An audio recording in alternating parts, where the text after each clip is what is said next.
Welcome to the Flight Club Podcast, a woman's guide to leaning out. We give you a behind-the-scenes look at business launch and growth through the stories of successful female entrepreneurs.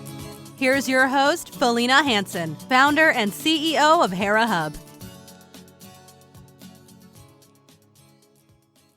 Hello and welcome. I am excited to share my conversation today with Vasudha Deming. She is a organizational leader. She helps organizations thrive by creating training programs that lead to business results and increased employee engagement, which is a very hot topic right now because we have such a tight job market. She has worked with dozens of leading companies in the areas of customer communications, sales training, and positive management techniques. She is also a published author of 4 books about effective training in organizations. All have been published by McGraw-Hill. So welcome to the show today. Thank you, Felina. Excited to share your story. So take us back. You are the founder of a company called Noble Learning, and you've had that business, looks like about 5 years now, but I suspect you've done a few things along your path before you got there. So tell us about that. Right, sure. Well, I've been in California since college. I grew up in Reno, Nevada, and I spent a lot of time at Lake Tahoe, where I still love to go often. I came to California, I went to UCLA, and I decided to be an English major for no particular reason other than that, I just really loved words and stories. And I remember my mother would repeatedly ask what I was going to do with that kind of degree. And I never worried about it because I just knew I loved, I guess that was kind of the genesis maybe of communication skills for me, but I just really loved anything having to do with writing. And so in college, I did a lot of internships in publishing, writing and editorial work, really anything I could get my hands on. I worked for magazines and the University of California Press, and all for free. So, I'm not sure if that's common these days, but back then it was quite, I was quite happy to just get free internships. It gave me a lot of good experience. And then eventually I ended up working for a publisher here in San Diego. And that's where the story, I guess, for me changed a little bit, because even though I was in publishing, this particular publisher specialized in the field of training and development, which I really knew nothing about. It was my first understanding of that field. And I really started loving that subject area, people learning in organizations and everything that involves. So I did that for a few years, and then I left to go run around America, literally, for 4 months. So I took some time off. So there's an event that I'm involved with, actually a nonprofit called the Peace Run. And so I once went on the American team and ran through every state, and that was really enjoyable, and I loved it. And then it was time when it ended to get a new job, and I was really lucky then. That was my big break, because I ran into a woman who was thinking of starting a training company, and we were acquaintances, but she said, well, what are you doing now? And I said, well, I just finished running and I need to go back to San Diego and work. And she said, well, I was thinking of hiring you. And I said, okay. And so that just worked. I mean, literally that was my job interview. So we started a startup, and my job was to write a series of skills training programs. And that was really my first real job, maybe for many years to come. Not my first real job, but my big real job. And I became an instructional designer and trainer. And it might be interesting to know I actually never trained as either of those. I never got a degree in those, but I just became good at it through doing it and learning. Yeah. And eventually I moved to an executive level, and I managed a lot of designers and trainers. But honestly, I just preferred the old job. I think it's really key to know whether you love being a manager or an individual contributor. Even if you're good at both, I think that's something that's really important to understand. So what I mostly did is I would work with employees, and I still do this now, and just with organizations who want to invest in their employee skills. And so I would do customer service and overcoming challenges and sales training and tech support for engineers, helping them to do their non-technical skills and relate better to customers, and a lot of positive coaching and management techniques and things like that. So interestingly, the first training program I wrote was actually a 2-day course, which you don't get anymore these days. It's too long, on customer service. And short attention spans. Yeah, well, and busy lives. But yeah. At the time, I remember I wrote in the beginning of the program, if you don't like being of service to people, then you know what, just quit and find a job that you're going to like. And both my employer and I were worried, like, well, what are clients are they going to be taken aback when we say this to their employees? But by and large, they loved it. And so that was kind of I think it's just, it's really important for people to love what they're doing. And eventually I learned that every job is really a customer service job. You always have someone who needs something from you, whether inside or outside the company. And if you're effective in that role, you're going to have communication skills. And so that's pretty much where I love to work with people, is on their technical skill, or really their communication skills. Of folks that are technical. Okay, this is a dumb question. I'm sorry, but how do you exactly define an instructional designer? Because my understanding of what that doesn't seem to reflect in the name for some reason. I don't know why. Okay, sure. I know it's kind of a little bit obscure. So all it really means is that I will work with people to do a needs assessment based on a performance gap. So what is happening that shouldn't be happening, or what is not happening that should be happening? And then in terms of what an employee is doing on the job, or what the company needs. And so then I design a training program around that. So it really just means somebody who develops learning for people based on a need and a desired result.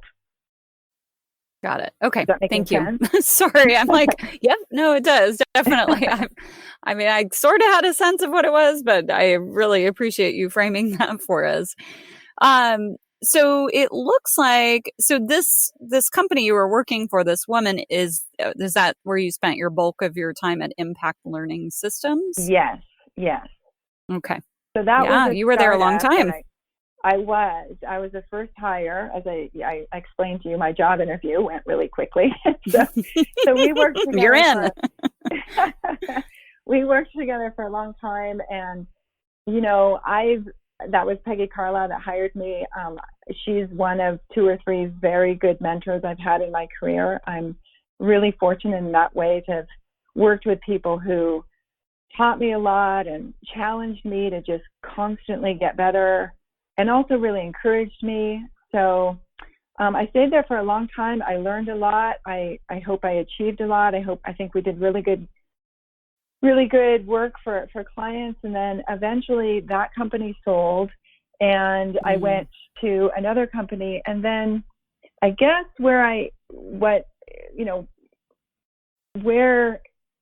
ended up is just that I know entrepreneurs become entrepreneurs for different reasons. Some people have a great idea to bring to market, and some people just really want to expand their offering. And for me, I realized, I'm willing to forego a good salary, perks, a healthy client list, because I really want creative control of my work life.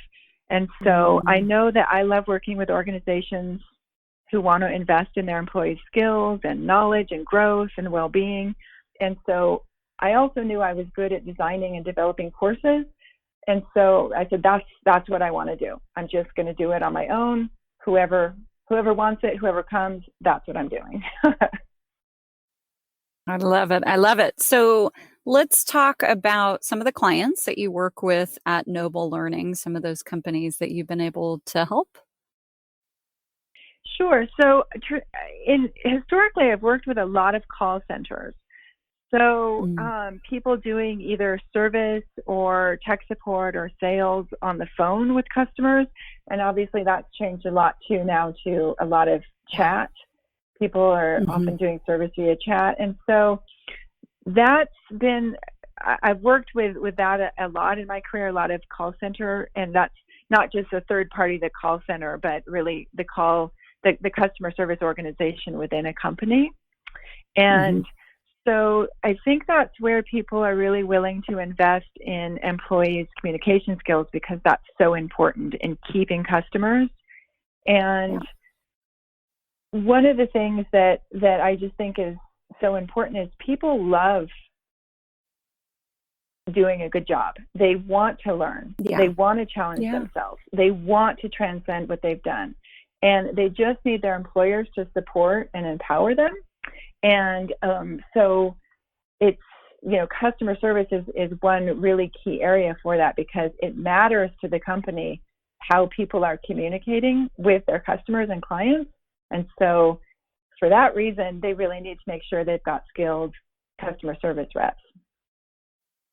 Absolutely. Yeah, I can imagine how much that industry has changed, to your point, with chats and even chat bots. And we have a member up in Carlsbad who is an expert at that very thing of creating.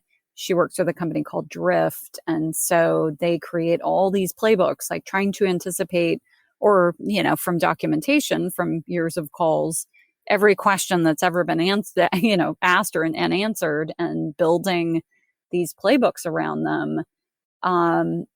But that's not for everybody, right? I mean, sometimes you want, it depends on the customer, I guess. Sometimes I'm fine with just chatting with somebody via, a little chat box, but sometimes, you have something you need to talk through. Right. And that's, I think, something that's really important to learn is how do you best relate to each customer as a unique individual, instead of always being always having the same way of addressing them or the same channel even.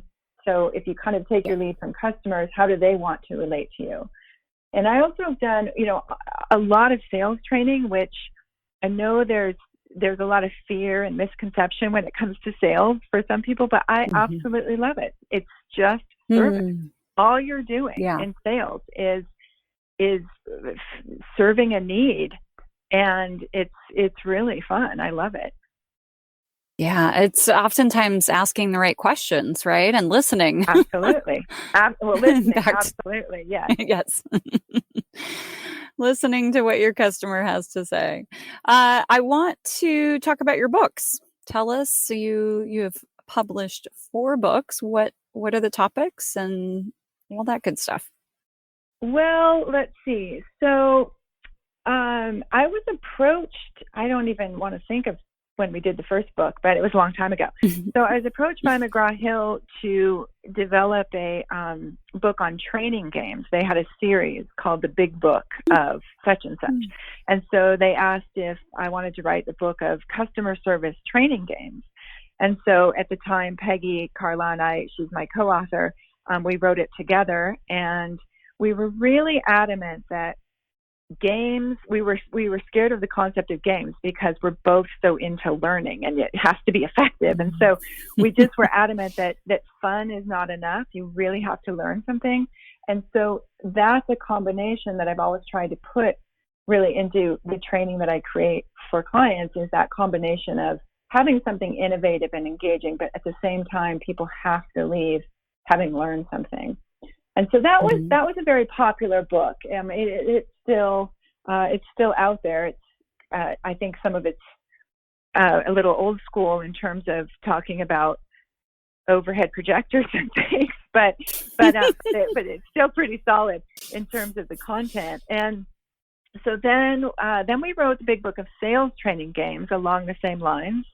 And again, just really helping people to enjoy sales as a service endeavor and really about making something good happen to someone's life. And then eventually I did the Big Book of Leadership Games, and that's really not even for, it doesn't even have to be an organization or a company. I mean, that could be for camp counselors or anybody who just has people to work with. And then one of the more comprehensive books we did was Managing and Motivating Contact Center Employees. So that goes beyond training, but it's all about how to really have a good contact center staff and how to relate to them. And it's not just the staff themselves that are in direct communication with the customers, but also good coaching skills and positive management techniques and how do you give constructive feedback and that kind of thing. It's so interesting because this business of call centers, I can imagine, is a tough one. I mean, tough in that you probably have a lot of turnover. So engaging people, I mean, at certain levels, I'm sure, depends on what the call center is, but keeping people engaged and motivated and excited about the work they're doing when it might be relatively, number one, competitive, just repetitive, but also too probably combative at times, right? I mean, depending on the business you're in, not everybody's usually happy when they're having to call into a call center. Well, it's true. I mean, there is that side of it, but just think, if you need to make a doctor's appointment, you're calling. If you need to get, order a new product, you're calling. So sometimes there are a lot of challenging calls, and that's something that I've worked with a lot, helping people to overcome challenging customers and deal with them effectively. But like you said before, right now we happen to be in a tight job market, and so the more skilled employees can be, regardless of what their job role is, the less turnover you're going to have. I really care a lot about helping employees to be engaged, to thrive, to like their job, because if you like your job, you want to do well at it. If you don't like your job, it doesn't matter what happens. You're not going to be able to relate to people who you talk to. Yeah, the stat is escaping me, but maybe you know it. The percentage of employees in the U.S. that are almost actively disengaged. It's a pretty staggering number when you think about it. I mean, it's tough, and it's so easy to change jobs now too. I mean, just the mentality, especially of kind of our upcoming generations, is like, I'm going to try this. If it doesn't work, I'm going to go do something else, versus 50 years ago, it was like, I go work for a company and I stay there for years and years and I move up the ladder. Like, that doesn't exist in a lot of cases. And so I can imagine this is such a top priority for companies. I mean, they don't have a business if they don't have people, right? Absolutely. Well, and I kind of look at it this way. I mean, I've always, going back to the early days of me getting involved in training and development and design, work skills are life skills. There's really a huge overlap. So if someone learns, let's say, to use positive language at work, then they're also going to go home and communicate better. If they can master the concept that selling is about serving, then this I think will guide their efforts anytime they're trying to persuade someone to do anything. Being good at feedback, all of these positive communication skills, challenges, staying poised, checking your own attitude, selling benefits, not features, all of this, these are all life skills. And so that's kind of my sweet spot where I like to work is specifically in skills training, because I just think that people don't just work at work. They want to learn and they want to get better and they want to grow, and that transcends the work environment. Yes, absolutely. Great point. Well, with that, I want to ask one sort of just opinion question before we talk about some of the exciting things that are on the horizon for your business. Um, Mindset. This is something I'm very, very fascinated by. And I know it relates to all things, but I'm going to specifically ask around the sales process and mindset as somebody goes to interact with a customer and the thoughts that they bring into the conversation and what they are believing the outcome will be before they even show up. What has your experience been in that, or anything that you'd like to share around mindset in sales? In sales. So great question. I think it's really important to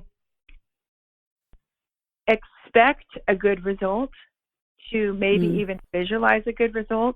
I mean, I also, not only have I done sales training, but when we first started Impact, I had to go out and sell. That there was only two of us. So we put together a product line and then we had to go sell it. So I had to learn how to do that. And one of the things I learned is that there's somebody sitting there needing your product or service. Somebody's sitting there going, gosh, I wish somebody would call me and tell me they have this. And so you have to find that person or those many, many people.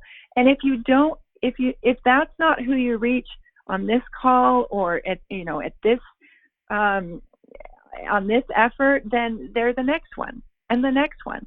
So I think it's really important to feel, in terms of mindset, expect the best, because only then will you be able to get it. And also don't be discouraged if you're solid, if your product or service is something that is really valuable and you're proud of it and you know how to communicate about it in terms of talking to people about the benefits and how it can solve a problem for them or meet a need, then just be there. There's no reason to have any trepidation, and and move on to the next person if it doesn't happen. I don't know. Is that answering your question? I just think it's really important to be positive, because somebody needs what you have. Yeah. So it's just a game of finding them. Yes, indeed.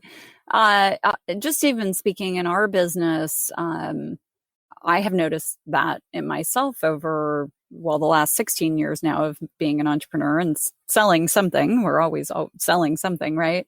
Whether it's our services or our products or whatnot.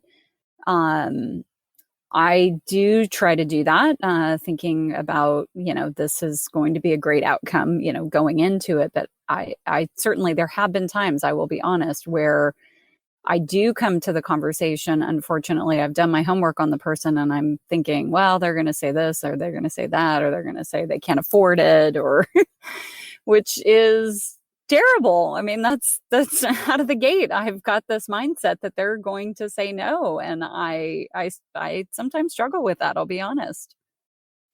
Well, everybody struggles with that, Selena. I mean, that's just natural, of course. But I think it's I'm not alone.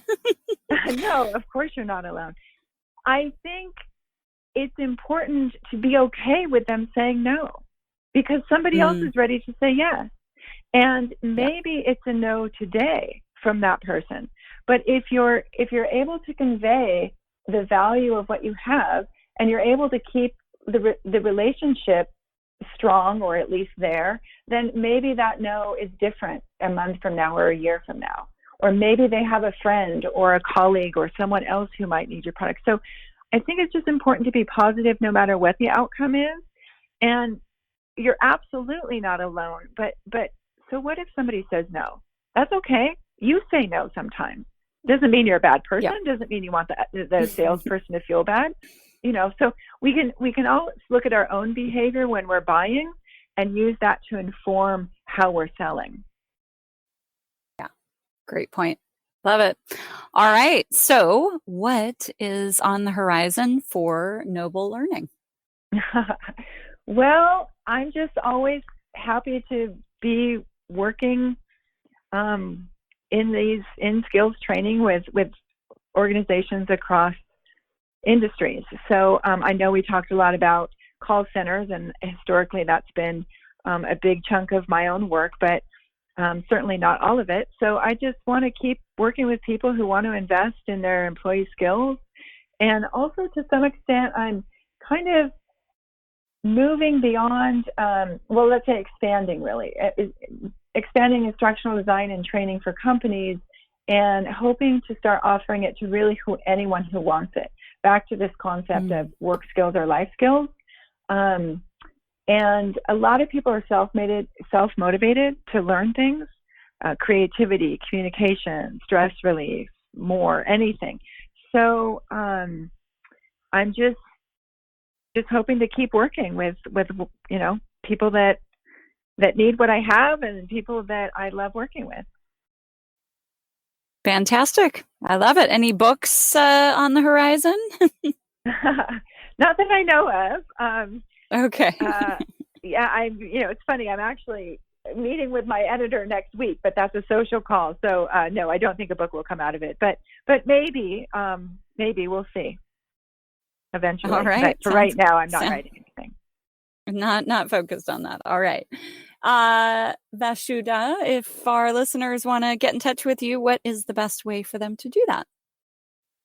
Probably they could go to the website, noblelearning.com, which is soon to be revised, and they can just click on the contact, or there's other channels where they could get my contact information. It is Noble, Noble, not Nobel, like the prize. Got it. Yep. NobleLearning.com. Thank you for clarifying that. Perfect. Awesome. Well, thank you so much for your time. I have definitely enjoyed our conversation. Thank you for the opportunity. My pleasure. Thank you for joining this week's episode of Flight Club, sponsored by Hera Hub. We look forward to sharing more success stories with you soon.